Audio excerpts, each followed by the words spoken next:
It's Talk of Iowa from IPR News. Today is Horticulture Day. I'm Charity Nebbe.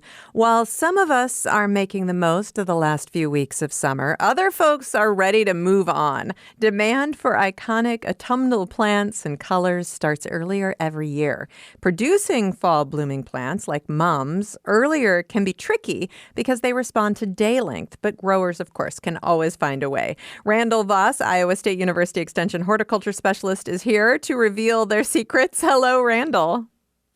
Good morning. Thank you so much for being here. And now this is not just like a grumpy observation because you don't like pumpkin spice, right?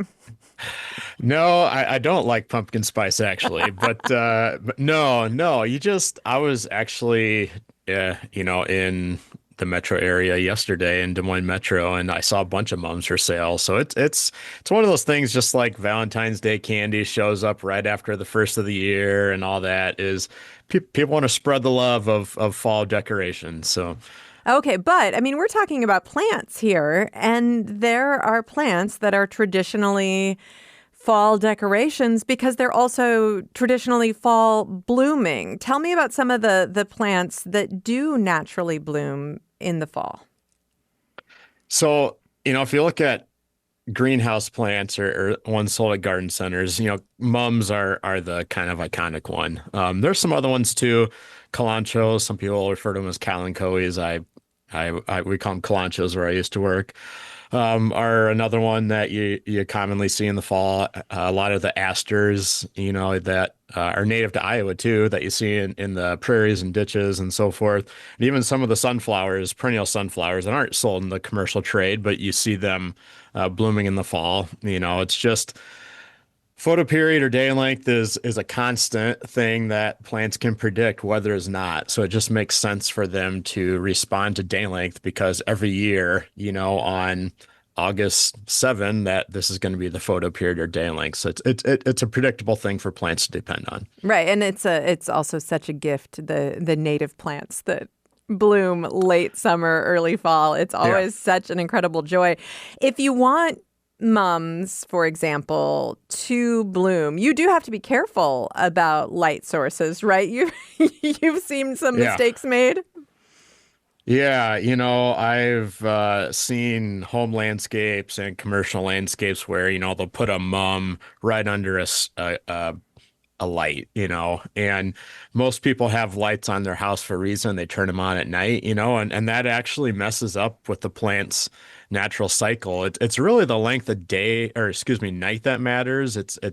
They need a certain amount of consecutive darkness to bloom. And if you're flipping on the light on your porch at night, that's going to mess them up. Now, if you buy them and they're already blooming, it's not going to be a big deal. But if you plant mums in the ground and you put them right next to your porch light, that actually could mess up their bloom time quite a bit.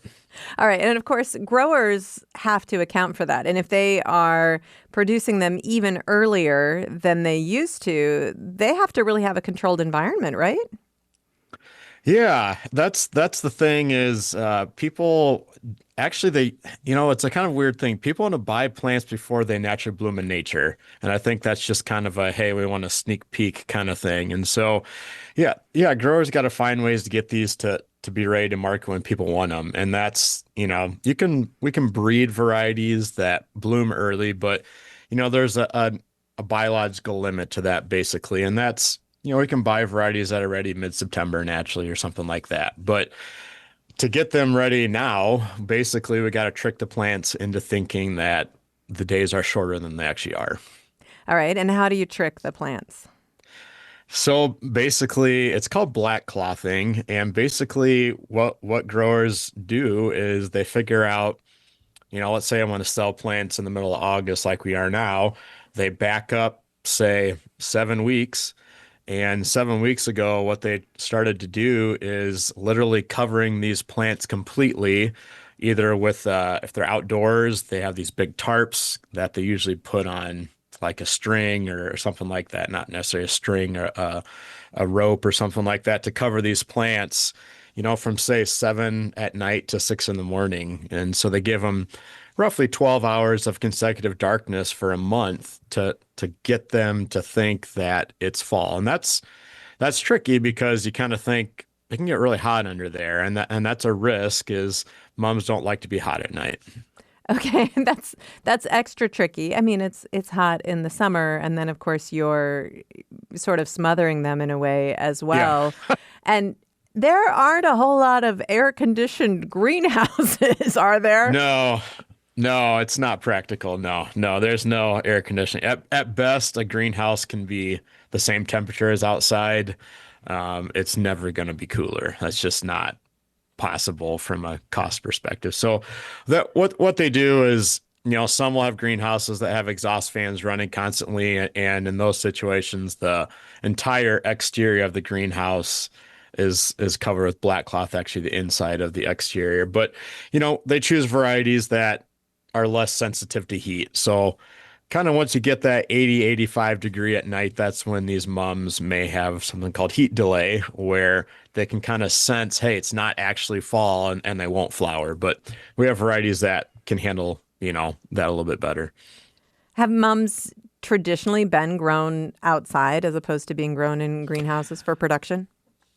Yeah, so there's really two types of mums. There's the garden mums, which is, are just still super, super popular. They're the ones that have lots of small flowers on them, very thick plants. And they've traditionally always been grown outside. They just grow nice and thick and not floppy if they're grown outside. And it's because they're in full sun. They get the wind to kind of keep them compact.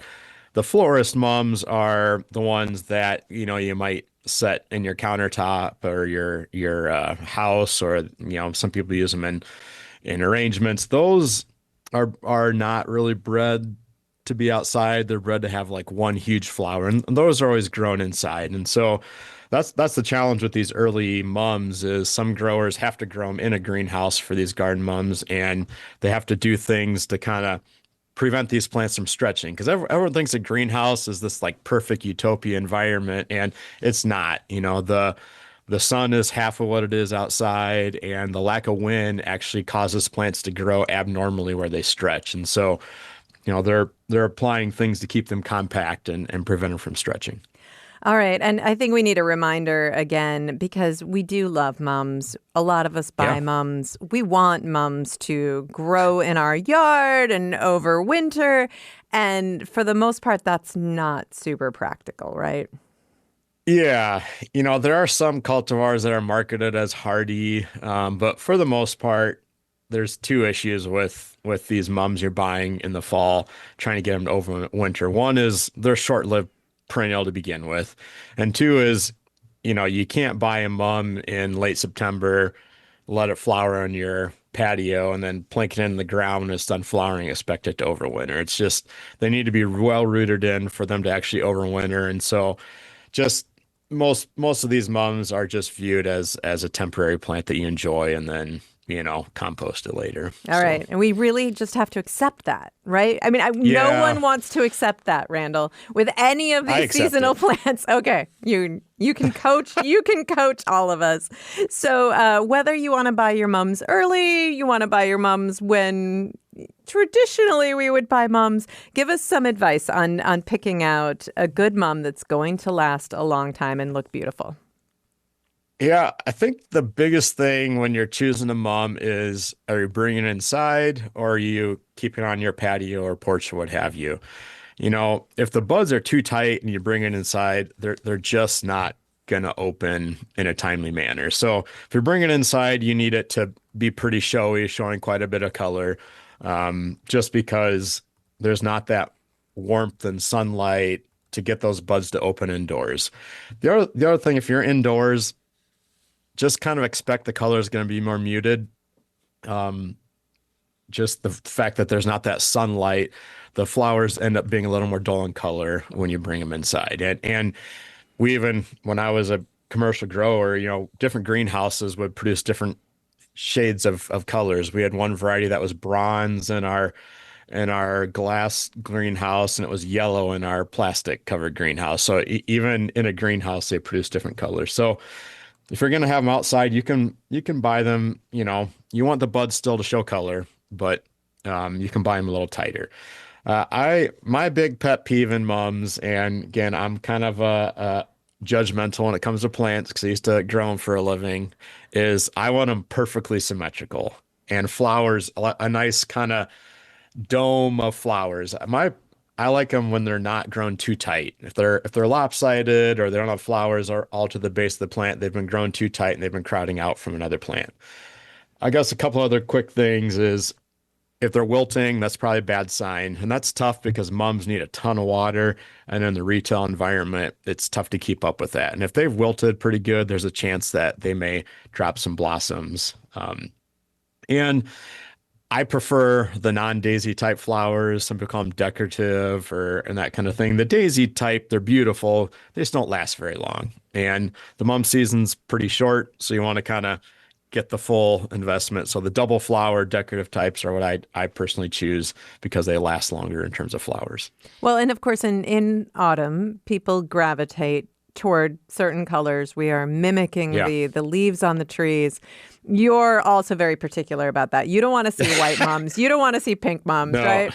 no white or pink. I like those colors. Don't get me wrong, but if this is the fall, you need fall colors, When and you're so walking I'm a around with bit your pumpkin spice latte, you don't want to see the pinks or the whites, Randall. That's what you're telling me. exactly. Those are spring colors, not fall colors. So give me the bronzes, the oranges, the dark purples are acceptable, the dark reds, burgundy is acceptable, but I it's tough because there are a few people that want a white mom every now and then, but the fact that you have to order minimum numbers, like we never grew white mums in the fall because we always had some left over. And so I'm judgmental when it comes to fall color as well. Randall Vos, Iowa State University Extension horticulture specialist. For more gardening information and tips, please subscribe to our Garden Variety newsletter. Find out more at iowapublicradio.org/garden. I'm Charity Nebbe.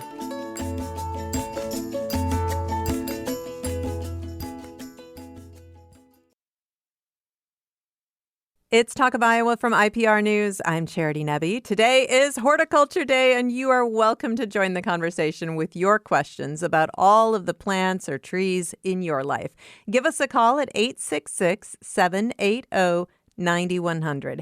866-780-9100. You can send email to talkofiowa@iowapublicradio.org. Randall Vos is here with me today, Iowa State University Extension horticulture specialist, and Cindy Haynes, professor of horticulture at Iowa State University. Hello, Cindy.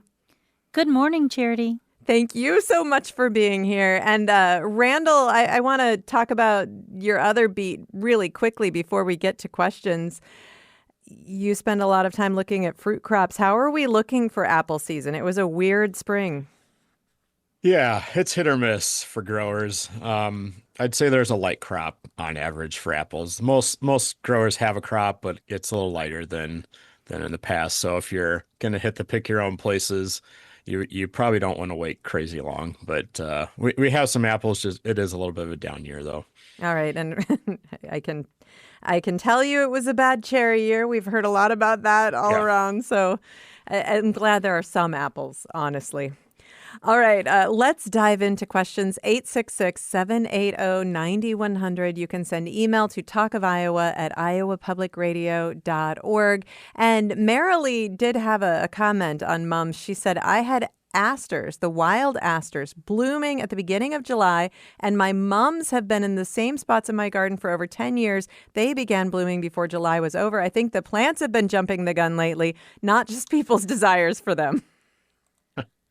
Yeah, there's some things that can trick them to bloom a little early sometimes. So it's possible.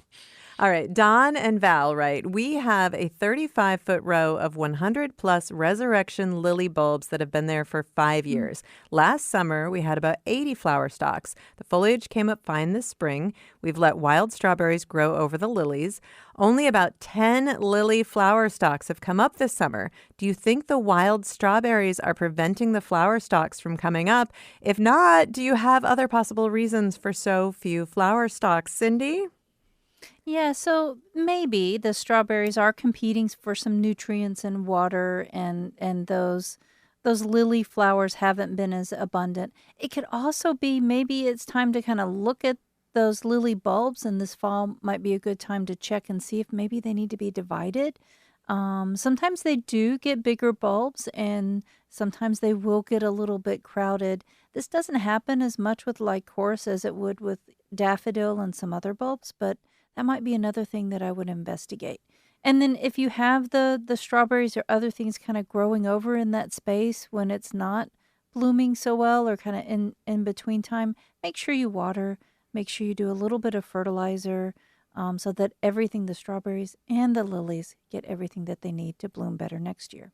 So they're tough plants. I wouldn't worry too much, but just a little more care and attention. I'm so glad that they observed this and noticed it so that they can give it a little more attention. Yeah, and they're so much fun when they do bloom. Oh, they are so much fun. Yeah. All right, Love 'em. let's go to the phones. 866-780-9100. 866-780-9100. Catherine is on the line in Anamosa. Hi, Catherine. Hello, Charity. How are you? Good. What's your question? Speaking of bulbs, I had a friend whose aunt gave her gladiola bulbs years ago, and she put them in, and every year she says she didn't do too much to them. She took them out and put them back in, and every year they got bigger and better and wonderful. Nice. How do I find bulbs like that, or how do I make gladiolas last over and get bigger and better like they used to? Yeah, the newer varieties are not necessarily as long lasting. It's like the mums we discussed earlier. Gladiolas are sometimes treated as annual plants that we plant in our garden. The bulbs in the spring, they bloom, and then we just don't dig them up and kind of store them over the winter. Gladiolas are tricky to kind of store over winter indoors because they have a tendency to rot. Especially if it's staying a little too wet or a little too warm. So, and that happens sometimes in a basement. So your friend must have the older cultivars. Sometimes they're a little tougher. She also has probably How the do right I find place those? What do I look for if Yeah. I'm So, ordering some so you or can buying go to some? some bulb catalogs. And they often have these, the fall catalogs for the daffodils and the tulips. They often have a summer catalog or a spring catalog as well. And you're going to look for those heirloom types that tend to be a little more open. The flowers aren't quite as big. There is even some species gladiola that you might want to think about as well. So sheepers, Brent and Becky bulbs, all of those both of those would have Van de Borgen, I guess, is another one, or Van de Bloom. All of those would have bulbs, and all of them will have gladiolas and should have some of those kind of more heirloom types or some species Okay. types. Mm-hmm. Okay, and what about feeding them? You do give them a little bit of fertilizer as they're starting to emerge. I don't fertilize bulbs much because they have almost all that they need in that storage root system. So if they were treated well, they don't need a lot of that. But if you want to keep them from year to year, then maybe right before bloom or right after they start to emerge, give them just a little bit of fertilizer like Miracle Grow, just to make sure they have everything they need. And then do that again after they're done blooming as well, so that they put all that back into that bulb or that corm or that tuber, so that it overwinters pretty well. Super. Thank you. Yeah, thanks a lot for the Mm-hmm. call, Catherine. 866-780-9100 is the number to call. You can send email to talkofiowa@iowapublicradio.org. Tim is on the line next in Moline. Hi, Tim. Hello. I have a Norfolk Island pine in a pot that I bring in the winter and out in the summer, and its root has formed a circle that's only a few inches deep, and the vegetative growth just pulls it out of the pot practically unless I stake it. Is there something I can do to encourage it to go down instead of circular, the root that is? You can repot it or attempt to repot it and then just kind of finagle these roots a little bit if you can. Norfolk Island pine is fairly particular, so if it's doing well and you're giving it the right situation, with the right light and the right watering, it should be able to handle this kind of repotting. effort, and you might put it in a slightly bigger pot, and then try and kind of keep that root, I guess, down, and maybe not circling so I much. guess I thought I'm I not would gonna, cut it, maybe. Cut it yeah, and hope it would go down. The plant's very yeah, healthy. I don't have any yeah, issue with that, and the pot is almost bigger than I can carry in and out of the house now. right, right. You So can cut I it if it's a hesitate to put it in something larger. right. You can cut it, but this is probably not the best time of the year to do that. So if you can wait until spring to do the repotting, and then you can cut it then, that might be a little bit better. And it also depends on how large this root is. If it's a fairly large root, I might just cover it up for fall right now with some pebbles or some Spanish moss or something. Try and keep the plant staked upright, get it through winter, and then maybe do that repotting if you can in like April. Um, and, and then you can do some kind of root pruning at that time when you know it's going to have a good growing environment, that it's going to grow really well afterwards.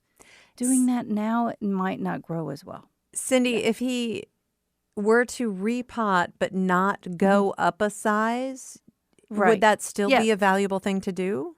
sure. And that he can still do some root pruning, even with that. So yes, so he can repot and put it back in the same pot, and do a little root pruning, and remove. This is probably not the only girdling root or circling root in there, so he can do a little root pruning then as well. It's still going to be, these trees get really large. This is going to be some effort. So if, like I said, if you can wait until spring to do that, early spring, the plant will probably perform a little bit better. All right, Tim, good luck with that. 866-780-9100 is the number to call. You can send email to talkofiowa@iowapublicradio.org. Randall, we've got a question here for you from Jason in Earlham. Hi, Jason. Jason, are you there? Yes, can you hear me? Yes, I can. What's your question? I have an apple tree. I heard you mention earlier that apple trees this year are hit and miss, and maybe a lighter year. Last year on this apple tree, it was so abundant, I think it would have set a world record. And this year it's light. Someone told me that if I pull off half of the blossoms early in the year, that it will alternate years and produce half as much each year. I don't know if I'm explaining that properly, but does that work? It can work to some degree. I wouldn't be removing blossoms. What in the years like last year when it's super heavy, you just want to thin off some of the extra fruit. And basically, there's a couple theories why they kind of are heavy in one year, not another. One or the main one is, in that last year it just ran out of gas. Basically, had to produce so much sugar on those apples that it didn't initiate a lot of flower buds for this year. And so you can and probably should have, thin quite a bit off, unless you're going for the Guinness World Record for your apple yield, like you're mentioning. But, you can thin off. You probably should have thinned some off last year. There's no guarantee it's going to work, but it will help to even out those ebbs and flows of, how much you're going to produce. But some of the yield issues this year is due to poor weather. And so it'll help, but it's no guarantee. So if I was going to thin it last year, if I had done that, just do it right away when the apples are little, just kind of pick and choose. Yeah, usually we have some natural drop. It's called June drop in late May, early June, when the apples are, maybe nickel or a quarter size or something like that. And that's when you could easily just grab them and pull them off, because some are going to naturally fall off anyway that time of year. And so it's probably good to just wait till then. In your situation, commercially, we do it earlier, but just to kind of see what's naturally going to fall off and do it then. But removing blossoms is insanely tedious. And so just wait till you see what your set is. And then if it's too much, you want like a fist between each apple, give or take. Okay. Thank you very much. Yeah, thanks a lot for the call, Jason. 866-780-9100 is the number to call. We've got an email question from Jim in Colo. He says, to be most effective, should spraying the lawn to remove creeping Charlie be done now or after Labor Day? Generally, there is some products that you can apply in the fall. So after Labor Day, some of these require 2 applications as well. So read the label pretty carefully. And some of them, I will say, you don't see a lot of effect right away. So it may be something that, you still see the creeping Charlie, but hope that it doesn't come back next year. So depending on the product, but most of them are fall applications after Labor Day. All right, 866-780-9100 or email talkofiowa@iowapublicradio.org. Pat is up next in Kyoto. Hi, Pat. Hey, we recently discovered the pheromone Japanese beetle hanging traps, and it was after a lot of damage was already done in our yard. And I've heard a couple different school of thoughts on whether you hang the trap next to where the beetles are attacking, or do you put it on the periphery of your yard to catch them before they get in? Are we fighting a losing battle to begin with, and is there a preferred way of dealing with these? Who wants to take that one? I know. A lot of reluctance here. All right, Cindy, you're being brave. I'll start. Okay. I'll start. So these traps do a great job of trapping some of the Japanese beetles. It looks like you've trapped everything, in an acre, but you probably only trapped a really small percentage. I would say if you're going to use a trap, you want to draw these insects away from what they're eating or what you want to protect. So you want to put these traps like in your neighbor's yard or two neighbors down, something like that. Someplace really kind of far out so that it's not like drawing in those Japanese beetles into your yard where your rose is or your linden is. Randall, any other thoughts? No, it feels good to trap them. It does feel good, but yeah, it's probably more of a losing battle. Fortunately, yeah, you're not winning. Yeah. And we definitely have people who swear by them, and we heard from many of them last time we talked about Japanese beetles traps. So, and their advice is, of course, stay on top of it, keep them emptied. I mean, if that's something you want to do, you can do it, right? This is true. You're checking that trap a couple of times a day and getting rid of, and it does feel productive because you're eliminating some of them, but it's a lot of work, and there's a lot of Japanese beetles out there. All right. Joe in Dubuque sent this question, and he says, I have a privet hedge that is about 12 feet tall after trimming it down from 16 feet. It is leggy, caney, with thin growth and dead branches also. Should I cut it down to 6 feet now in the fall or wait until spring to encourage new growth? Pruning it will probably be best in early spring. If it's a fairly established privet hedge, you can really cut this one back. And do some kind of serious thinning on it as well. But I would wait to do that until March or April, right before it's starting to leaf out. So cut it back to a foot, 6 inches, and you'll probably be okay, or cut it back by half, and it'll be fine. But just wait to do that until later. If you do it now, sometimes that encourages a lot of new growth. That may not acclimate or may not have enough time to acclimate for fall. All right. And very quick question before the break. Yesterday, some tree trimmers for the electric company trimmed back our red oak. Is my tree safe from oak wilt? That's from Dan in Albion. It's definitely not the best time to be pruning it. Keep an eye on it. Is it safe? I don't say that any oak is 100% safe, but keep an eye on it. And I don't know if they trimmed it. Sometimes Jeff also recommends that if you have to prune it at an odd time, that maybe you paint it. Did they paint? Do we know? No, they didn't mention that. But latex paint is what Jeff and Mark recommend if you have to cut an oak tree out of season. They don't recommend that for any other trees, but for oak trees, Nope. right? Right, exactly. All right, we're going to take a short break. We'll be back in just a moment. It's Horticulture Day on Talk of Iowa. With me, Cindy Haynes, professor of horticulture at Iowa State University, and Randall Vos, Iowa State University Extension horticulture specialist. You can give us a call with your questions, 866-780-9100. You can send email to talkofiowa@iowapublicradio.org. This is Talk of Iowa from IPR News.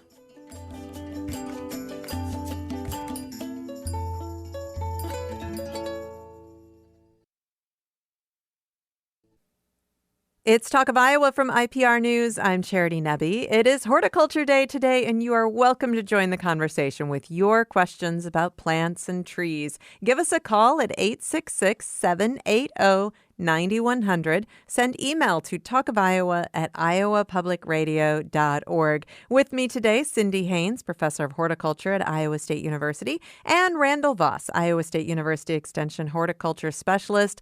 Let's go to an email here. This one's from Mary. She says, 3 years ago, we had tree work done and kept the wood chips to use as mulch in a flower bed. The mulch is still in a pile growing various weird-looking mushroom-type things. Is this pile of wood chips worth keeping and using given the possible fungus growth? Oh, yes. This is natural. It should kind of be breaking down a little bit, and there's a lot of fungi and bacteria and other things in a compost pile that do that, and this is what's happening to the wood chips. It is fun to see some kind of unusual mushrooms that you wouldn't see anywhere else, and there's some really weird ones out there. But no, if it's still mulch, you can still notice that it's mulch. Actually, now's a pretty good time to apply it. All right. Now, this one is just proving that we need horticulturists in the world, no matter what AI does. Rose in Ames has asked AI a question a couple of different times and gotten different answers. So I'll read the whole thing. She says, I was told by AI that palletized gypsum can help hard clay soil structurally if you throw handfuls in when planting or if the plant is already in the ground. Just scratch some in the surface. Of course, the next time I tried to talk to AI, it said, oh no, it only works if you have sodic soils, like in sodic soils, like in the desert, which is arid. So, does palletized gypsum help her soil or not in Ames, Iowa? Randall, you want to start with that one? Sure. Yeah, probably not. I'd defer to the second AI answer on that one. But also maybe don't ask AI to work on this for you. Okay, go on. The reason why gypsum works is it helps. So if there's a lot of sodium in the soil, it will prevent the soil from aggregating and forming these nice little aggregates that we like. And so if your situation is just you have a lot of clay, it's probably not going to do much. Now, I will say that if you use road salts and you're using a lot of that right next to on your sidewalk, it's possible that right next to your sidewalk, you could have some sodium accumulating in your lawn right next to your sidewalk or something like that. And so in that situation, it might help a little bit, but just general compacted clay, it's really not going to do anything. In my personal opinion, I think the numbers out there kind of back that up. So only if you have a sodium problem, but maybe Cindy's got a different view. So no, when we talk to the turf experts, they usually say this is one of those myths that doesn't work well in Iowa. It works great if you're in the Southwest and desert kind of areas, but not so much in Iowa. All right. Thanks so much for the question, Rose, and I'm glad we are here for you in addition to AI. Let's go back to the phones. 866-780-9100 is the number. You can send email to talkofiowa@iowapublicradio.org. Michelle is on the line from Walters, Minnesota. Hi, Michelle. Hi. How are you? Good. What's your question? Hi.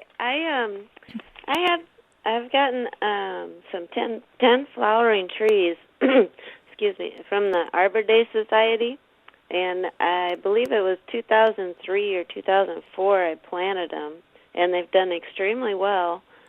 And the first is up until about 7 years ago they were normal, and then they started to have apples that were apples. They started to have apples. I'm pretty sure it's Washington hawthorn that they have apples that are as big as my apple trees, and they tasted them. I've tasted them because they looked really awesome, but they are really mealy and starchy and ugh. But I just wondered if you'd ever heard of that. Well, and you bought hawthorn trees, not apple trees, because there are crabapple trees sometimes that are sold from the Arbor Day Foundation. Yeah, I do have crabapple, and I also have regular apple, and I have plum, and but these they had. I'm pretty sure they were. It was the 10 flowering trees that they. And so so this is they were normal, right? So. Maybe Randall knows something about this too, but they are relatives of apples, and they do produce. Randall, you know what you're talking about.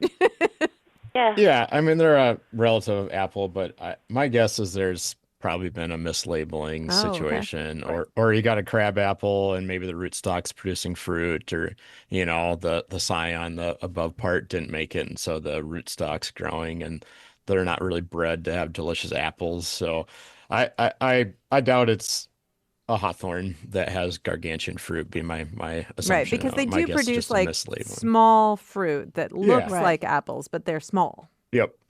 They're related, but unlikely that it's a normal apple size if it's a hawthorn. Weird, Michelle. I hope they're nice trees other than their oddities. So thanks so much for the call. You can call us 866-780-9100. You can send email to talkofiowa@iowapublicradio.org.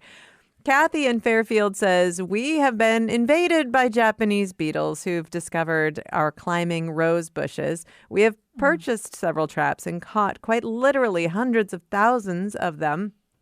They just keep coming and coming. Is there anything else we can do to discourage them? I used to pay my son like a penny or a nickel for everyone he, trapped and put into water. And so that was kind of fun when he was little. The traps themselves collect a lot, but there's not a lot of sprays that work really well on them, especially this late in the game.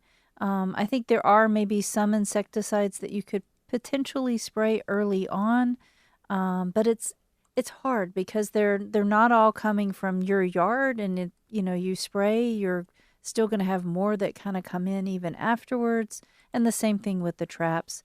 It makes you feel good that you got rid of several hundred, but there's several thousand still out there. I think the best thing to do is continue with the traps if that makes you feel good. And then just wait, because it's usually a fairly short cycle, or hopefully it's a fairly short cycle, and then in another month we won't see any of them. Some people do use netting on roses, right? And roses, or sometimes different, maybe fruit trees, some other things to kind of protect them. So yeah, and netting would be easy to do on a rose. At Ryman Gardens, they have a lot of roses, and they just have volunteers that go out there and remove them. But they're there every day, working to kind of remove those kind of numbers, so that they limit the damage. It's a lot of work, and this is a notoriously hard insect to control. But we just have to pray for a really cold winter, so that they don't, come out as early and as often. Well, and they're it is potluck every year how many you're going to get. You just don't know. Right. We had a pretty good slight, or we're having a slight Japanese beetle year in our yard this year. But Randall, they've discovered your place for the first time this year, right? Yeah. Yep. They finally moved in. I don't know how you held off for so long. That's charmed life. That's lucky. I got that. Yeah, that is true. Horticulture Extension aura that just kept them away for a while. If you didn't guys work at can my house. bottle and sell that, that's something. That is something. You go out of public service and go into business. All right. Yeah. You can give us a call with your questions, 866-780-9100. You can send email to talkofiowa@iowapublicradio.org. We've got time for a couple more calls, 866-780-9100. John in Waterloo says, I cut down a 100-foot apple tree. Can I replant a white elm in its place? Sure, you can. Those are different families. I would often say that if the apple tree was this large, it probably had a big trunk. It probably has a massive root system kind of nearby. So I would move a little bit over when you're planting another tree. But yeah, and it would work just fine. So I want to know what happened to the 100-year-old apple tree. That sounds pretty cool too. It said 100 foot. 100 foot. Big apple That'd be tree. a really tall apple tree.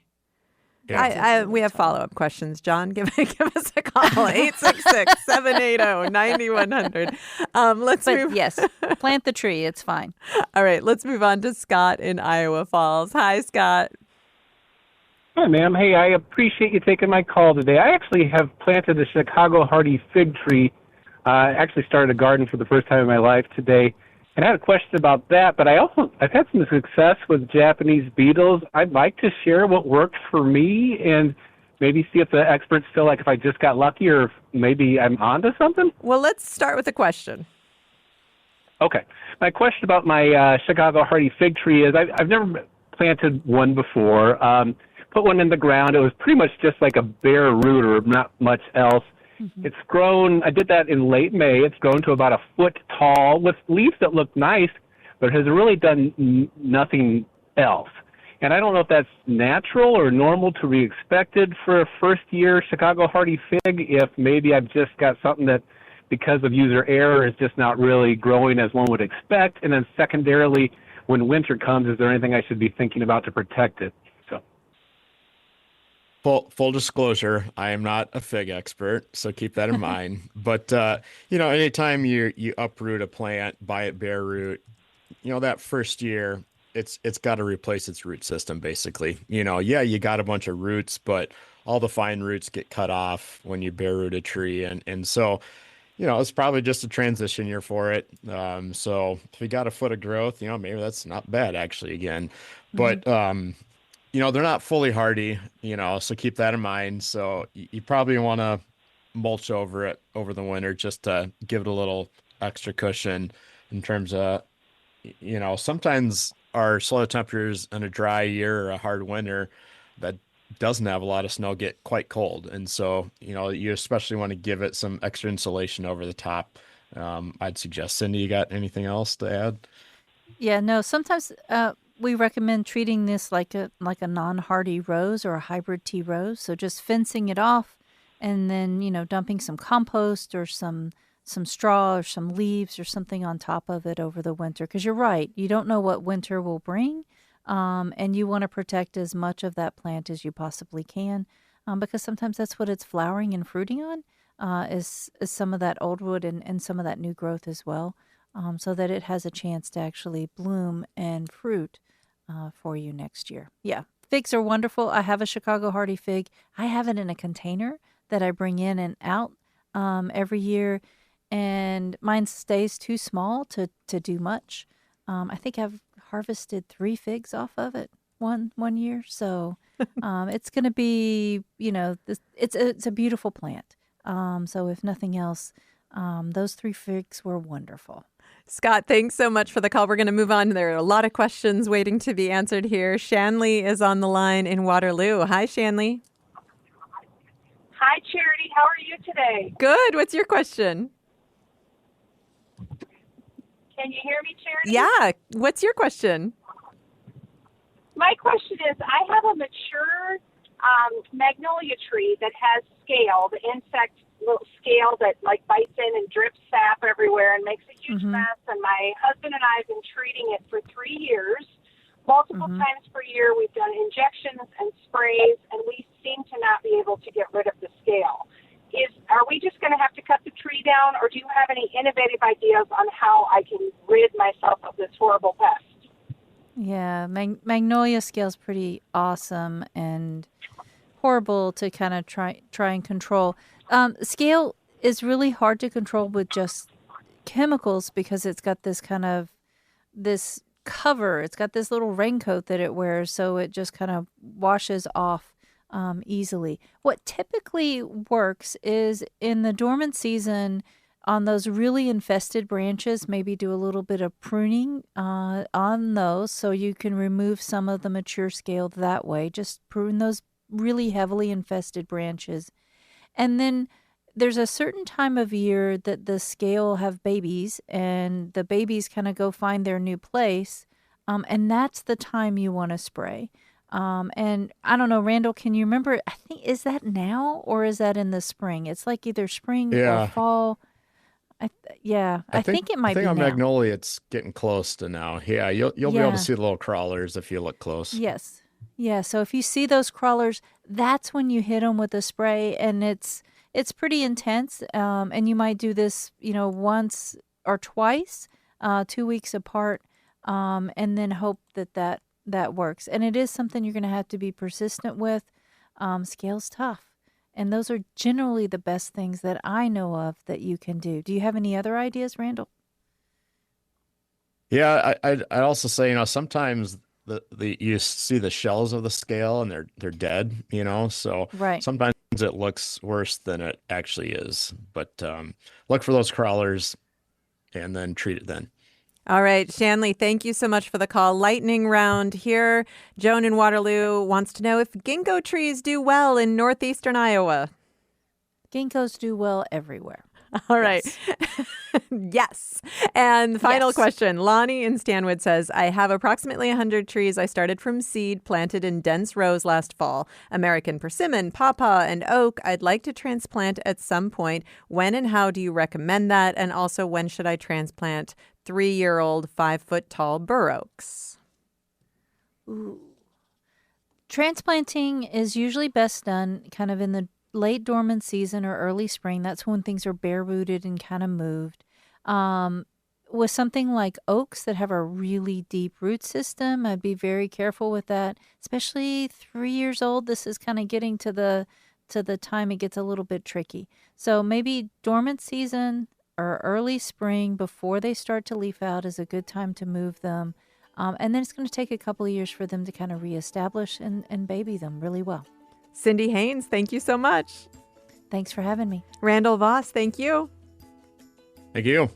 Randall Vos, Iowa State University Extension horticulture specialist. Cindy Haynes is a professor of horticulture at Iowa State University. Talk of Iowa is a production of IPR News. Our producers are Caitlin Troutman, Samantha McIntosh, and Danny Gear. We had support today from our executive producer, Catherine Perkins, and Steve Cooper. I'm Charity Nebbe.